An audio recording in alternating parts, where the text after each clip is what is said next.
Hello everyone, welcome back to the channel. So ఈ వీడియోలో మనం కండిషనల్ స్టేట్మెంట్స్ స్టార్ట్ చేద్దాం, అంటే ఇఫ్ ఎల్స్ స్టేట్మెంట్స్. సో ఈ వీడియోలో మొత్తం కవర్ చేయకపోవచ్చు, ఆపరేటర్స్ లాగా 2-3 వీడియోస్ 4 వీడియోస్ చేద్దాం, ఎందుకంటే ఇందులో కొంచెం ప్రాబ్లమ్స్ కూడా సాల్వ్ చేసేది ఉంటుంది. సో ఈ వీడియోలో బేసిక్ సింటాక్స్ అదంతా చూద్దాం. నెక్స్ట్ వీడియోలో మనం ప్రాబ్లమ్స్ సాల్వ్ చేసి ఒక 4 to 5 వీడియోస్లో ఇఫ్ ఎల్స్ స్టేట్మెంట్స్ని కంప్లీట్ చేసేద్దాం. సో ఒకవేళ మీరు డైరెక్ట్గా వీడియోకి వస్తున్నారు అండ్ మీరు జావా స్టార్టింగ్ నుంచి నేర్చుకోవాలంటే నా ఛానల్లో వెళ్ళి ఒక ప్లేలిస్ట్ ఉంటుంది, జావా తెలుగు కోర్స్ అని సంథింగ్ అలా, కంప్లీట్ జావా కోర్స్ అని. ఆ ప్లేలిస్ట్ చెక్ చేయొచ్చు, స్టార్టింగ్ నుంచి కవర్ చేసుకుంటూ రావచ్చు, ఇంకా క్లియర్గా అర్థమవుతుంది. లేదు జస్ట్ ఇఫ్ ఎల్స్ స్టేట్మెంట్సే నేర్చుకోవాలి అంటే ఈ వీడియో నుంచి స్టార్ట్ చేయొచ్చు. ఇందులో బేసిక్ సింటాక్స్ అంతా కవర్ చేసి నెక్స్ట్ వీడియోస్లో మనం ప్రాబ్లమ్స్ అదంతా మాట్లాడదాం. సో ఇవాళ మనం కండిషనల్ స్టేట్మెంట్స్ గురించి మాట్లాడదాం. Okay, conditional statements. So basically ఈ నార్మల్గా మనకి ఇందులోనే తెలిసిపోతుంది, ఒక కండిషన్ ఉంటే. ఫర్ ఎగ్జాంపుల్, మీరు మీ మొబైల్లో అలారం పెట్టారు. ఓకే, 7 o'clock అలారం పెట్టారు. సో ఏమవుతుంది, టైం 7 o'clock అవ్వగానే మీకు అలారం రింగ్ అవుతుంది. సో ఇక్కడ కండిషన్ ఏంటి, ఈ టైం అనేది 7 అవ్వాలి. ఇది 7 అనే టైం, ఈ కండిషన్ ఏదైతే ఉందో అది మీట్ అవుతేనే ఈ రింగ్ అనేది జరుగుతుంది, లేదా జరగదు. అలానే ఒకవేళ మీకు చిన్నప్పుడు లైక్ మీ ఎగ్జామ్లో మీకు A+ వచ్చింది అనుకోండి, అప్పుడు మీకు సైకిల్ ఏమైనా కొనిస్తామని మీ పేరెంట్స్ అన్నారు. సో అప్పుడు కండిషన్ ఏంటి, కండిషన్ ఇది A+ అనే ఏదైతే కండిషన్ ఉందో ఇది మీట్ అవుతేనే ఈ రిజల్ట్ ఏదైతే ఉందో ఇది జరుగుతుంది. ఇది జరగకపోతే ఇది జరగదు. మీకు A+ రాలేదనుకోండి, మీకు సైకిల్ అనేది రాదు. ఇక్కడ 7 o'clock అవ్వలేదనుకోండి, రింగ్ అనేది అవ్వదు. సో దీన్ని మనం కండిషనల్ స్టేట్మెంట్స్ అంటాము. అంటే ఒక స్టేట్మెంట్ని లేదా ఒక సిచ్యువేషన్ని, ఓకే, దాన్ని పట్టుకొని వేరే ఏదైనా జరగడం, ఓకేనా. సో అది కండిషనల్ స్టేట్మెంట్స్. ఇప్పుడు కండిషనల్ స్టేట్మెంట్స్లో డిఫరెంట్ టైప్స్ ఉన్నాయి. ఓకే, సో డిఫరెంట్ టైప్స్ ఏంటి, ఒకటేమో ఇఫ్ ఎల్స్, ఒకటేమో ఎల్స్ ఇఫ్, ఇంకొకటి టెర్నరీ ఆపరేటర్,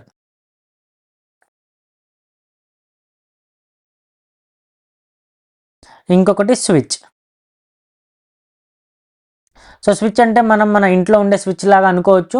అంటే అందులో ఒక ఇన్పుట్ ఇచ్చేసి దానికి తగ్గట్టు ఏం జరగాలో జరుగుతుంది. సో బేసిక్గా మాట్లాడదాం మనం ఇఫ్ ఎల్స్ ఇఫ్ టెర్నరీ అదంతా మాట్లాడదాం, ఓకేనా.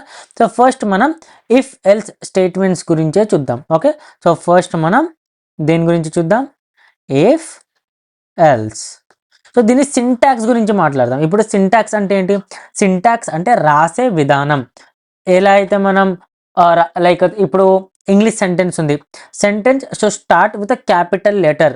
అంటే మై నేమ్ ఇస్ ముబషీర్ అంటే ఆ మైలో ఏదైతే ఎం ఉందో అది క్యాపిటల్ ఉండాలి, ముబషీర్ తర్వాత ఫుల్ స్టాప్ ఉండాలి. ఒకవేళ నౌన్ అనుకోండి, నౌన్కి లైక్ క్యాపిటల్ ఉండాలా, లేకపోతే ప్లేసెస్ పేర్లు క్యాపిటల్ ఉండాలి, అవన్నీ ఉంటాయి కదా. సో అలా అవి రాసే విధానం, అలానే కోడింగ్లో కూడా రాసే విధానం ఉంటుంది, దాన్ని సింటాక్స్ అంటాం. ఇప్పుడు ఇఫ్ ఎల్స్ రాసే సింటాక్స్ ఏంటి, సో ఇప్పుడు ఫస్ట్ మనం ఒక ఇఫ్ అనే కీవర్డ్ రాస్తాం. ఓకే, ఇఫ్ అనే కీవర్డ్ ఇలా రాస్తాము, దీనికి ఇంకా కొంచెం తగ్గిద్దాం.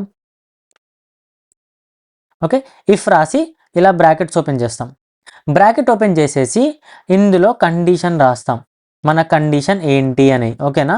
ఇందులో కండిషన్ రాస్తాం. ఒకవేళ ఈ కండిషన్ ట్రూ అయిందనుకోండి, అప్పుడు ఏం జరగాలో ఇలా కర్లీ బ్రాకెట్స్ ఇచ్చేసి ఇక్కడ రాస్తాం కోడ్. ఒకవేళ ఇది ట్రూ అవుతే, ఒకవేళ ఇది ఫాల్స్ అయిందనుకోండి, ఇక్కడ ఈ కర్లీ బ్రాకెట్ క్లోజ్ అయ్యాక ఎల్స్ అని రాసి ఇక్కడ రాస్తాం. సో మీరు ఇప్పటి నుంచి కొంచెం ఫాస్ట్గా సింటాక్స్ అర్థం చేసుకోవడానికి, కోడ్ రాయడానికి ట్రై చేయాలి. ఎందుకంటే ఏవైతే డేటా టైప్స్ ఉన్నాయి, ఏవైతే ఆపరేటర్స్ ఉన్నాయో అవన్నీ చిన్న పిల్లలకి చెప్పినట్టు చెప్పుకుంటూ వచ్చాం. కానీ ఇప్పుడు మనం కొంచెం అడ్వాన్స్లో వెళ్తున్నాం ఇఫ్ ఎల్స్ లూప్స్లో. సో సింటాక్స్ కూడా తొందరగా అర్థం చేసుకోవాలి, గ్రాస్ప్ చేసుకోవాలి కాన్సెప్ట్స్ని.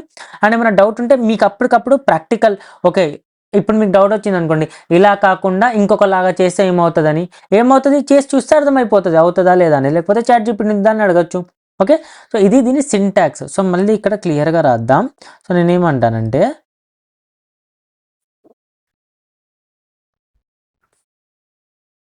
ఇఫ్ కండిషన్ ఇది ట్రూ అవుతే ఇందులో వెళ్తుంది, ఇక్కడ కోడ్ రాస్తాం ఇఫ్ ట్రూ. ఒకవేళ ట్రూ అయిపోతే ఇది ఇక్కడ కోడ్ రాస్తాం. ఒకవేళ అది ఫాల్స్ అవుతే దీని లోపలికి రాదు, అసలు దీని లోపలికి రాదు. ఇక్కడికి వచ్చి ఇక్కడ ఏం రాస్తుందో అది జరుగుతుంది. ఓకేనా?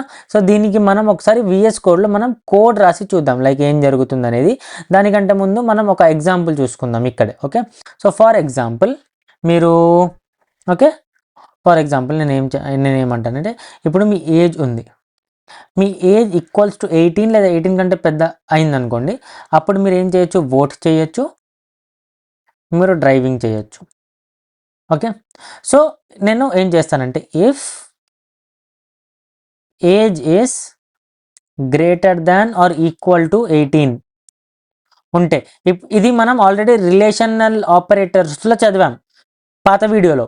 ఓకే, దీనికంటే ముందు వీడియోలో రిలేషనల్ ఆపరేటర్ ఏదైతే ఉందో అందులో చదివాం ఏజ్ అనేది 18 కంటే ఎక్కువ ఉందా అనేది. ఒకవేళ ఇది అవును అనుకోండి, ఇది ట్రూ వస్తుంది.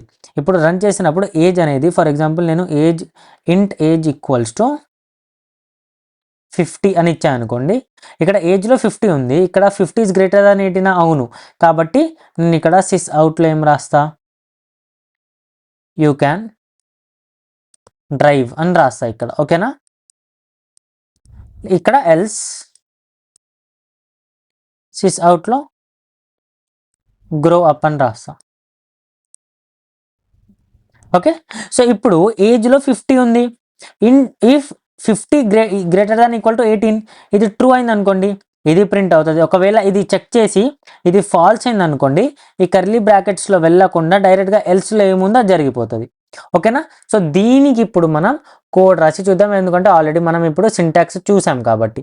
ఓకే, సో నేను ఇక్కడ ఏమంటానంటే ఇక్కడ ఆపరేటర్స్ని క్లోజ్ చేసి ఇక్కడ ఇంకొక ఫోల్డర్ క్రియేట్ చేస్తాను నేను, కండిషనల్ స్టేట్మెంట్స్, అండ్ ఇందులో if else statements dot Java. Okay, so ప్యాకేజ్ని తీసేద్దాం, ఎందుకంటే ప్యాకేజ్ అనేది లైక్ స్పేస్ ఉండొద్దు. సో మీరు ఇలా పెట్టుకోలేరు, ఎందుకంటే ఇక్కడ ఫోల్డర్ పేరు రాంగ్ ఉంది. కాబట్టి నేను ఏం చేస్తానంటే డైరెక్ట్గా దీన్ని తీసేస్తున్నా. ఓకే, మొత్తానికి తీసేసా. ఇక్కడ మెయిన్ ఫోల్డర్ ఒకటి పెడదాం. ఓకే, స్టార్ట్ చేసాము. అండ్ ఇప్పుడు నేను ఏమంటానంటే మీరు ఇన్పుట్ కావాలంటే ఇన్పుట్ తీసుకోవచ్చు, లేకపోతే మీ ఓన్గా ఇక్కడ రాయొచ్చు. నేను ఏమంటానంటే ఇంట్ ఏజ్ ఈక్వల్స్ టు 25 అని పెట్టేస్తున్నా. ఓకే, ఏజ్లో 25 ఉంది ఇంట్. Okay, if age is greater than or equal to 18. Okay, ఇలా ఓపెన్ చేసా. ఇప్పుడు మీరు చూస్తే ఈ ఇఫ్ అనేది ఆల్రెడీ జావాలో ఉన్న ఒక కీవర్డ్, అందుకే ఇది ఇలా పింక్లో వస్తుంది. ఓకే, సో డిఫరెంట్ కీవర్డ్స్కి డిఫరెంట్ టైప్ ఆఫ్ కలర్స్ ఉంటాయి. లైక్ ఇక్కడ చూస్తే వాయిడ్ అనేది ఆల్రెడీ లైక్ జావాలో ఉంది, స్ట్రింగ్ అనేది జావాలో ఉంది, వేరే ఉన్నాయి. ఈ మెయిన్ అనేది మనం పేరు పెట్టాం కాబట్టి దానికి వేరే పేరు ఉంది. ఈ ఏజ్ అనేది మనం క్రియేట్ చేసాం కాబట్టి దానికి వేరే కలర్ ఉంది. సో అలా వేరే కలర్స్ ఉంటాయి. ఓకే, ఇప్పుడు నేను ఒక థీమ్ మీద డౌన్లోడ్ చేశాను అనుకుంటే అందుకే నాకు వేరే కలర్స్ వస్తున్నాయి, మీకు ప్రాబబ్లీ వేరే కలర్ రావచ్చు. ఓకే, సో ఇప్పుడు if age greater than equal to 18 అని పెట్టేసా, కర్లీ బ్రాకెట్స్ ఓపెన్ చేసా. అంటే ఆ రౌండ్ బ్రాకెట్స్లో ఏవైతే కండిషన్ ఉందో, ఒకవేళ అది ట్రూ అయితే కర్లీ బ్రాకెట్స్లోకి రావాలి. అండ్ వచ్చేసి sysout you can drive and vote. ఓకేనా, you can drive and vote. ఒకవేళ ఇది ఫాల్స్ అయితే మీరు కావాలంటే నార్మల్గా ఇఫ్తో కూడా రన్ చేయొచ్చు. ఓకే, కావాలంటే మనం ఇక్కడ చేసి చూద్దాము. నేను ఇక్కడ ఏమంటానంటే దీన్ని క్లియర్ చేసేసి మనం ఇప్పుడు ఆపరేటర్స్ అనే ఫోల్డర్లో ఉన్నాం. మీరు ఇక్కడ చూస్తే నేను సిడి స్పేస్ డాట్ చేసా, వెనక్కి వచ్చేసాం. ఆపరేటర్స్ నుంచి వెనక్కి వచ్చేసాం, బయటికి వచ్చేసాం. జావా డిఎస్ఏ ట్యూటోరియల్స్లో ఉన్నాం. సిడి కండిషనల్ స్టేట్మెంట్స్ చేశాను, ఎంటర్ చేసా. సిడి కండిషనల్ స్టేట్మెంట్స్ ఎంటర్ చేసా. అండ్ ఇక్కడ Java if else statements. Okay, ఇప్పుడు ఇక్కడ చూస్తే you can drive and vote అని వచ్చింది, ఎందుకంటే ఏజ్ 25 కాబట్టి. అదే నేను దీన్ని 2 చేశాను అనుకోండి, ఇప్పుడు నేను దీన్ని రన్ చేస్తే మనకు అవుట్పుట్ ఏం రాదు, ఎందుకంటే ఇది ఫాల్స్ అయింది కాబట్టి దీని లోపలికి వెళ్ళలే. కానీ బయట నెక్స్ట్ ఏం రాసి లేదు. ఓకే, ఎల్స్లో కూడా రాసి లేదు, అసలు ఏం కోడ్ లేదు, కాబట్టి ఏం జరగలే. సో నేను ఇక్కడ ఏం చేస్తాను అంటే ఎల్స్ రాసి ఓపెన్ చేసి sysout please grow up. Okay, ఇలా రాసేసాను నేను. ఓకే, ఇప్పుడు నేను మళ్ళీ రన్ చేస్తాను. ఇప్పుడు ఏజ్లో 2 ఉంది కాబట్టి 2 ఈజ్ లెస్ దాన్ 18. సో ఇది ఫాల్స్ అయిపోయింది. ఫాల్స్ అయింది కాబట్టి కర్లీ బ్రాకెట్స్లో వెళ్ళకుండా ఎల్స్లో వచ్చింది కాబట్టి ప్లీజ్ గ్రో అప్ అనేది మనకి ఇక్కడ ప్రింట్ అయింది. ఓకే, సో ఇఫ్ లైక్ ఇఫ్లో ఉన్న స్టేట్మెంట్ ట్రూ అయితే ఇఫ్ది రన్ అవుతుంది, లేదంటే ఎల్స్ది రన్ అవుతుంది. మీరు కావాలనుకుంటే మల్టిపుల్ ఇఫ్ కూడా యాడ్ చేయొచ్చు. లైక్ నేను ఇక్కడికి వచ్చేసి ఏమంటానంటే if age is greater than equal to 13, అంటే 13 కంటే ఎక్కువ ఉంది, ఈక్వల్ టు వద్దు, 13 కంటే ఎక్కువ ఉంది కానీ 18 కంటే తక్కువ ఉంది. ఓకే, 18 కంటే తక్కువ ఉంది. సో ఇక్కడ నేను మధ్యలో ఏం పెడతా, అండ్ పెడతా, అంటే అండ్ ఆపరేటర్, లాజికల్ ఆపరేటర్ ఏదైతే ఉందో అది. ఎందుకంటే నాకు ఇక్కడ 2 సిచ్యువేషన్స్ కూడా ట్రూ అవ్వాలి. ఏమేమి ట్రూ అవ్వాలి, ఒకటి ఏజ్ అనేది 13 కంటే ఎక్కువ ఉండాలి, అలానే ఏజ్ అనేది 18 కంటే తక్కువ ఉండాలి. ఈ రెండు కూడా ట్రూ అవ్వాలి నాకు. సో ఇది ట్రూ అవ్వాలి, అప్పుడే ఇందులో నేను ఏదైతే కోడ్ రాసానో అది రన్ అవుతుంది. Okay, so sysout please wait for some more years. Okay, so ఇక్కడ నేను ఏమంటా 15 అని రాసా. ఓకేనా, 15. సో 15 అనేది దీనికంటే ఎక్కువ అండ్ దీనికంటే తక్కువ కాబట్టి నేను మళ్ళీ ఒకసారి ఇక్కడ రన్ చేసినప్పుడు please wait for some more years అని వచ్చింది. ఓకే, సో ఇక్కడ మనం ఏం చేసాము, ఇఫ్తో చెక్ చేసాము, ఇఫ్ ఎల్స్ కూడా ఇందాక చెక్ చేసి తర్వాత ఏం చేసామంటే లైక్ ఇది కూడా చెక్ చేసాం అండ్ పెట్టేసి. ఓకే, ఇంకా చాలా వేరియేషన్స్ ఉన్నాయి ఇఫ్ ఎల్స్లో. ఎలా అయితే మనం ఇఫ్ ఎల్స్ని కంబైన్డ్ చేయొచ్చు, సపరేట్గా యూస్ చేయొచ్చు అని చాలా ఉన్నాయి. ఫర్ ఎగ్జాంపుల్ నేను మీకు ఒక చిన్న ఎగ్జాంపుల్ ఇస్తాను. ఇక్కడ 26 చేశాను అనుకోండి, ఇక్కడ మీరు ఏమనుకుంటున్నారు, అవుట్పుట్ ఏమొస్తుందని అనుకుంటున్నారు, obviously you can drive and vote. ఓకేనా, ఇక్కడ నేను ఏం చేస్తానంటే రన్ చేస్తున్నాను దీన్ని. అవుట్పుట్ చూస్తే you can drive and vote please grow up, రెండు వచ్చాయి. ఎందుకు వచ్చాయంటే ఇవి సపరేట్గా వీటిని ట్రీట్ చేస్తుంది. ఎందుకంటే ఒక ఎల్స్ని ఒక ఇఫ్తో లింక్ చేస్తుంది ఇది. ఓకేనా, సో ఇప్పుడు ఏం జరిగిందంటే ఫస్ట్ కోడ్ ఇక్కడ నుంచి రన్ అవుతున్నప్పుడు ఇది చూసింది, ఇది true, age is greater than 18 అంటే ట్రూ కాబట్టి you can drive and vote వచ్చేసింది. ఇది అయిపోయింది, ఇక్కడ వరకు దీని పని అయిపోయింది. నెక్స్ట్ ఏం చేసింది, దీన్ని ఇఫ్ చూసింది. ఓకే, ఇఫ్ చూసినప్పుడు ఏమైందంటే ఇప్పుడు ఇదంతా సపరేట్, ఇది ఇఫ్ అను ఈ ఎల్స్ ఈ మొత్తం సపరేట్. ఓకే, ఇఫ్ని చూడగానే అది సపరేట్గా తీసేసుకుంటుంది. సో ఆబ్వియస్లీ ఇప్పుడు 26 అనేది 13 కంటే ఎక్కువ కరెక్టే, కానీ 18 కంటే తక్కువ కాదు కాబట్టి ఈ మొత్తం ఫాల్స్ అయిపోయింది. ఎల్స్లో వెళ్ళి ప్లీజ్ గ్రో అప్ అని వచ్చింది. సో ఇప్పుడు ఈ ఇఫ్ అండ్ ఈ ఎల్స్ మొత్తం ఒకటే లాగా ట్రీట్ అవ్వాలి అంటే ఏం చేయాలి, ఎల్స్ ఇఫ్లో మాట్లాడదాం అది. ఓకే, ఈ వీడియోకి అది కాన్సెప్ట్ కాదు, కానీ మీరు ఇక్కడ తెలుసుకోవాల్సింది ఏంటంటే ఇక్కడ మీరు ఇలా చూస్తే ఈ if Anu else separate and ఈ పైన ఉన్న ఇఫ్ సపరేట్. ఓకేనా, సో ఈ వీడియోలో అంతే. ఒకవేళ మీకు వీడియో నచ్చితే లైక్ చేసి ఛానల్ని సబ్స్క్రైబ్ చేయండి.